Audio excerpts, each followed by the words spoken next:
3 weeks ago, a woman named Patricia sat across from me in my office, and she was crying, not because of bad news, because for the first time in almost 2 years, her fasting blood sugar number had dropped below what her doctor considered pre-diabetic.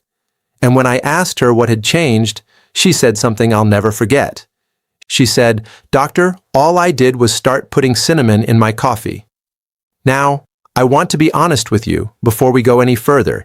It wasn't quite that simple. There was more to her story, and I'm going to tell you the whole thing today. But that moment, watching a 70-year-old woman cry tears of relief over a spice sitting in everybody's kitchen cabinet, that's why I'm making this video. And I promise you, by the end of the next 30 minutes, you are going to know more about this one spice than most doctors ever explain to their own patients. My name is Dr. Anderson Coco, and I've spent nearly 20 years here in Virginia working specifically with people over 60, helping them manage blood sugar, protect their hearts, and frankly, feel like themselves again after years of feeling controlled by their numbers. Today we're talking about cinnamon, not the artificial cinnamon flavoring you find in a candle or a candy, real cinnamon. And I promise you, by the time this video ends, you're going to understand exactly why this spice has quietly become one of the things I recommend most often in my clinic, how to use it correctly, how much, when, the one type of cinnamon almost everybody buys that barely works at all compared to the type I actually recommend. And toward the end, I'm going to answer the 5 questions my own patients ask me most often about cinnamon, questions you're probably wondering about yourself right now. Let's rewind further than Patricia's story, because I think context matters here. Cinnamon has one of the longest and strangest histories of any spice on earth.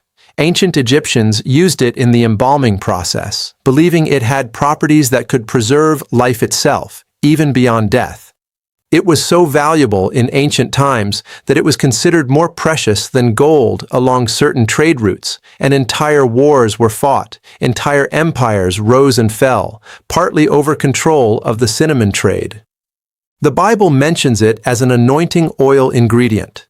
Chinese medical texts reference it going back over 4,000 years, used specifically for circulation and for what ancient physicians described as warming the body's internal systems. In medieval Europe, cinnamon was such a rare luxury that only royalty and the extremely wealthy could regularly afford it, and it was often given as an extravagant gift between nobility. Now, here's what I find remarkable, and it's a pattern you'll notice across nearly every video I make. These ancient civilizations, without any understanding of blood glucose or insulin resistance, without a single laboratory test available to them, kept independently arriving at the same conclusion across completely different continents, completely different cultures, with no communication between them. Cinnamon does something to the human body that matters. And it's taken modern science until roughly the last 2 decades to actually understand what that something is. So let's get into it. What is actually happening in your body when you consume cinnamon regularly? The primary reason cinnamon has become such a focus of diabetes and blood sugar research comes down to a compound found in cinnamon bark and its effect on something called insulin signaling.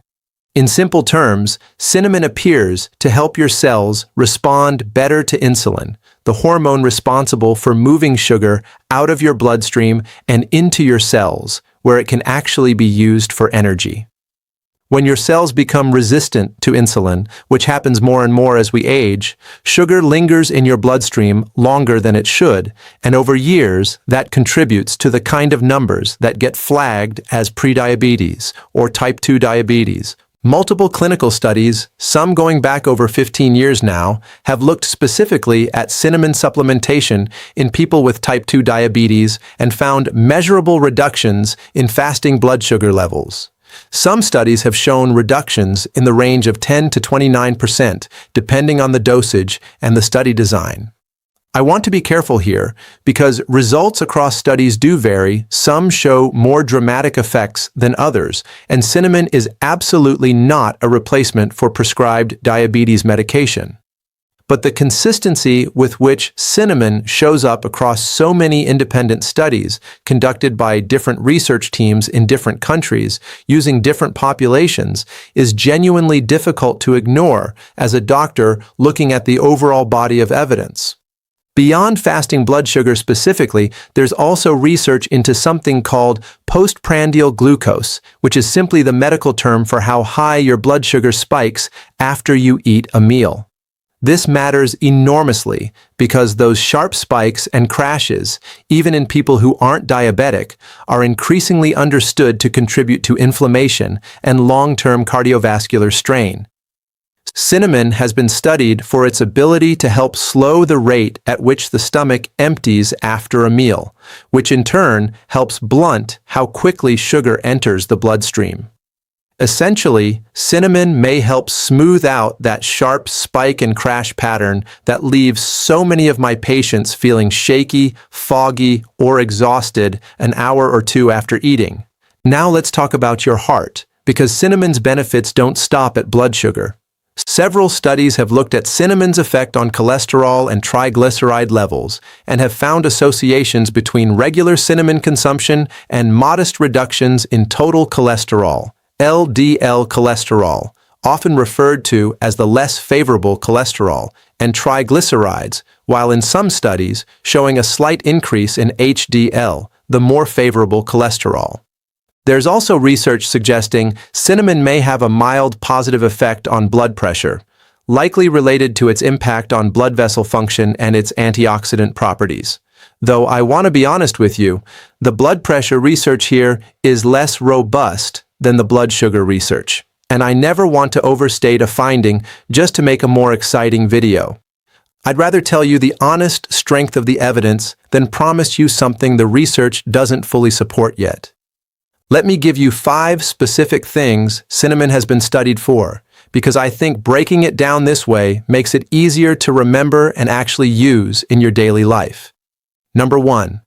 Blood sugar regulation, which we've already covered in depth, likely the single strongest and most consistently supported benefit in the research, and the reason most physicians who recommend cinnamon do so.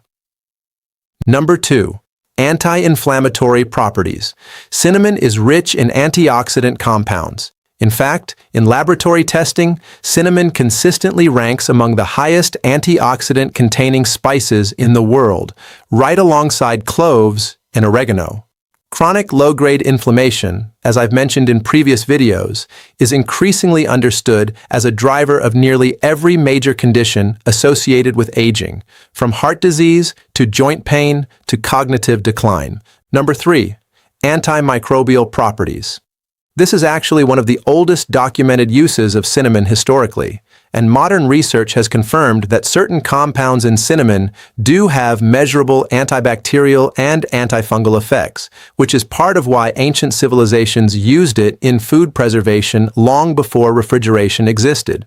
Some research has even looked at cinnamon's potential role in supporting oral health, given its antibacterial properties, which is part of why it shows up so often in natural toothpaste and mouthwash formulations today. Number 4. Cognitive support. This is newer, more preliminary research, but there's genuine scientific interest in cinnamon's potential role in supporting brain health, with some laboratory studies suggesting certain compounds in cinnamon may help protect brain cells from the kind of oxidative stress linked to age-related cognitive decline. I want to be very clear, this research is still in early stages, mostly laboratory and animal studies rather than large human trials. So I'm not going to sit here and promise you cinnamon protects your memory. But it's an area worth watching closely over the next few years as more human research comes out. Number 5. Joint comfort. Similar to turmeric and ginger, cinnamon's anti-inflammatory compounds have led some researchers to explore its potential role in easing the kind of mild joint discomfort so common in people over 60, though I'd put this benefit as more modest and less studied compared to something like turmeric, which I covered in an earlier video. Now, let's get back to Patricia, because I promised I'd tell you her full story, and I think it illustrates something important about how real change actually happens, not through dramatic overnight transformations, but through small, consistent, almost boring choices repeated day after day. Patricia, 70 years old, retired schoolteacher, lives about 35 minutes outside Richmond. When she first came to me, her fasting blood sugar was sitting at 118, solidly in pre-diabetic territory, and it had been climbing slowly for nearly 3 years, despite her doctor's repeated warnings at every annual checkup. She told me she felt like she'd tried everything, cutting out sugar entirely for a few weeks at a time, only to fall back into old patterns because it felt too restrictive, too joyless, like she was constantly white-knuckling her way through every single day. We didn't do anything dramatic. We looked at her morning coffee routine specifically because that was something she genuinely enjoyed and wasn't willing to give up, and honestly, I never ask my patients to give up the things that bring them real pleasure if there's a smarter way to work around it. That's not sustainable medicine, in my opinion. That's just setting someone up to fail in month 2. I suggested she start adding half a teaspoon of Ceylon cinnamon to her morning coffee, along with a small breakfast that included some protein rather than her usual plain toast. Small change. Sustainable. Nothing that felt like punishment. Over the following months, she also gradually added a short walk after dinner, something I want to make a full separate video on soon, and she cut back, though didn't eliminate entirely, some of the more processed snacks she'd been reaching for in the evenings while watching television. By the time she came in for that appointment, I mentioned at the very beginning of this video, her fasting blood sugar had dropped to 94, solidly back in the normal range. Her doctor was genuinely surprised at how much progress she'd made without medication. Now, I have to be completely honest with you, as I always am, that improvement came from several changes working together, not cinnamon alone performing some kind of miracle. But when I asked her which single change felt the easiest to stick with, the one she actually looked forward to every single morning, the one she said made the rest of the changes feel possible instead of overwhelming, she said, the cinnamon in her coffee without hesitation. Now let me tell you about the mistake almost everyone makes with cinnamon, because this is genuinely important, and I don't think enough doctors or health content out there actually talks about it clearly. There are 2 main types of cinnamon sold commercially: Cassia cinnamon and Ceylon cinnamon. The cinnamon you'll find in most grocery store spice racks, the cheap kind in the red and white tin that's probably been sitting in your cabinet for years, is almost always Cassia cinnamon. It's cheaper to produce, has a stronger, more intense, spicier flavor, and it's what goes into most cinnamon rolls, most baked goods, most commercial products, simply labeled cinnamon without any further specification. The problem is, Cassia cinnamon contains relatively high levels of a compound called coumarin, and coumarin in large amounts over time has been associated with potential liver concerns, which is exactly why European food safety authorities have actually set daily limits on Cassia cinnamon consumption, something most people in the United States have simply never heard about. Ceylon cinnamon, sometimes called true cinnamon, comes primarily from Sri Lanka, has a lighter, more delicate, almost floral flavor, and contains only trace, essentially negligible amounts of coumarin. This is the type I specifically recommend to my patients for daily, consistent use, especially if you're using cinnamon regularly as part of a blood sugar or heart health routine rather than just an occasional sprinkle on holiday baking. Ceylon cinnamon is a little more expensive and can be slightly harder to find in a regular grocery store, but it's increasingly available online and in health food stores, and I genuinely believe it's worth the extra effort to seek out if you're planning to make cinnamon a daily habit rather than an occasional one. Here's exactly how I recommend using it, based on what I've seen work consistently with my own patients over the years. Half a teaspoon to 1 teaspoon of Ceylon cinnamon daily is generally the range supported by most of the research I mentioned earlier. You do not need large amounts to see benefit, and more is not necessarily better here, especially since even Ceylon cinnamon, in truly excessive amounts, isn't something your body needs flooded with. The easiest way to build this into your day, and the way most of my patients stick with long-term, is stirring it directly into your morning coffee or tea, the way Patricia did. It blends surprisingly well, adds a warm, comforting flavor, and takes about 5 extra seconds. Alternatively, sprinkle it over oatmeal, over plain yogurt with a few berries, or stir it into a smoothie. Some of my patients even keep a small shaker of Ceylon cinnamon on their kitchen table specifically so it's visible and easy to remember. Because let's be honest, the biggest obstacle to any health habit isn't usually whether it works, it's whether we remember to actually do it consistently, day after day, without it feeling like one more chore on an already long list. As for timing, I generally recommend cinnamon alongside a meal rather than on an empty stomach, particularly if blood sugar support is your primary goal, since its effect on slowing glucose absorption works best when there's actually food, and therefore glucose, present for it to act on. Morning is a particularly good time for many of my patients, since it sets a steadier tone heading into the rest of the day, similar to what I discussed regarding protein and that second meal effect in my eggs video. Now let's talk through the 5 questions I get asked most often about cinnamon, because I guarantee at least 1 or 2 of these are exactly what you're wondering right now. Question 1. Can I just take a cinnamon supplement instead of using the actual spice? The answer is, it depends. Cinnamon supplements can be effective, and some studies actually use standardized cinnamon extract rather than the raw spice. But quality varies enormously between brands, and without regulation, the way prescription medication has, you genuinely don't always know how much active compound you're actually getting. If you go the supplement route, look for one that specifies Ceylon cinnamon extract on the label, and ideally, one that's been third-party tested. Personally, I still prefer my patients get it through food first, because it's more sustainable, and frankly, it's harder to accidentally overdo it that way. Question 2. Will cinnamon interact with my other medications? This is an important one. If you're on blood sugar lowering medication, cinnamon's blood sugar effects, while generally mild, could theoretically compound with your medication in a way that pushes your blood sugar lower than intended. This isn't typically dangerous, but it's exactly the kind of thing your doctor needs to know about, so please mention it at your next appointment if you're planning to add cinnamon consistently to your routine, especially if you're on any diabetes medication like metformin or insulin. Question 3. Is it safe if I have a liver condition? If you have any known liver conditions, stick specifically to Ceylon cinnamon rather than Cassia for the coumarin-related reasons I mentioned earlier, and mention your cinnamon use to your physician at your next visit just to be thorough. Question 4.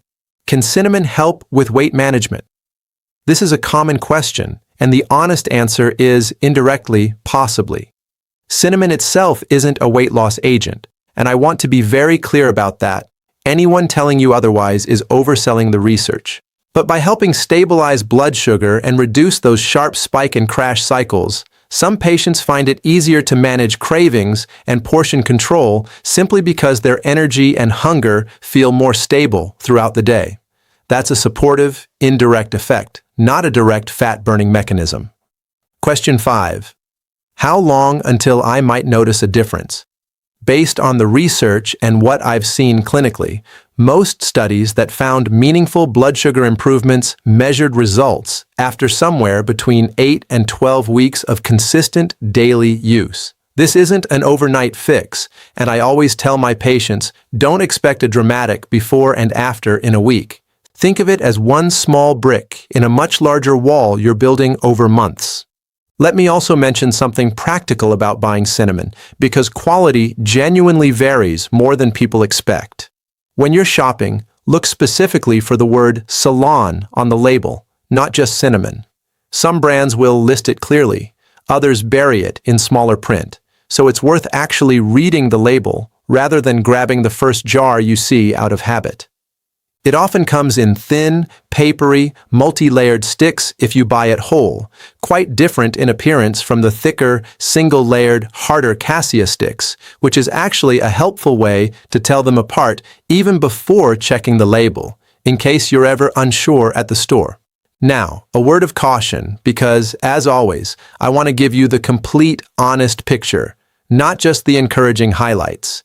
Nothing in this video is meant to replace an actual conversation with your own physician, who knows your complete medical history in a way I simply cannot from behind this camera. Cinnamon is a wonderful, well-researched, historically significant support for blood sugar and heart health, but it is a support, not a substitute for prescribed treatment.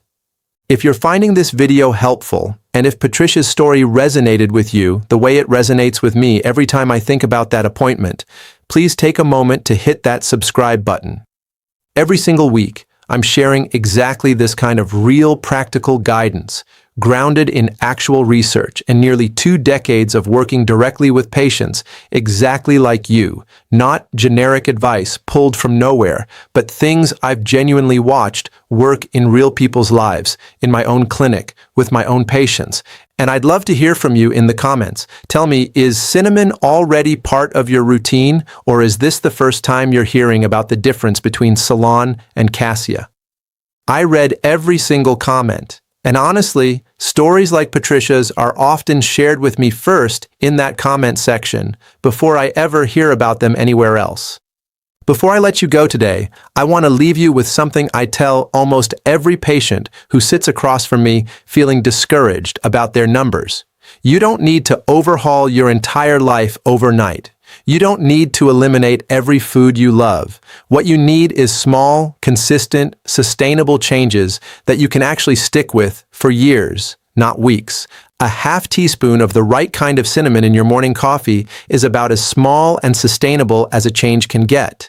And yet the research and patients like Patricia sitting across from me with tears in her eyes keep showing me just how much that small change can add up to over time. So here's my challenge for you this week. Go find real Ceylon cinnamon, not the cheap Cassia sitting in most kitchen cabinets, and start with just half a teaspoon stirred into your morning coffee or your breakfast. Give it a real, honest 30 days and pay attention, your energy, how you feel 2 hours after breakfast. And if you're someone who tracks your numbers, keep an eye on those too and share what you notice with your own doctor at your next visit. If you want more of this kind of guidance, real stories, real research, and routines that actually work for people over 60, make sure you're subscribed, because next week I want to walk you through something almost nobody talks about, a 15-minute habit that costs absolutely nothing, requires no supplement, no special ingredient, and yet may be one of the single most powerful things you can do for your blood sugar after every meal. Take care of yourselves, and I will see you very soon.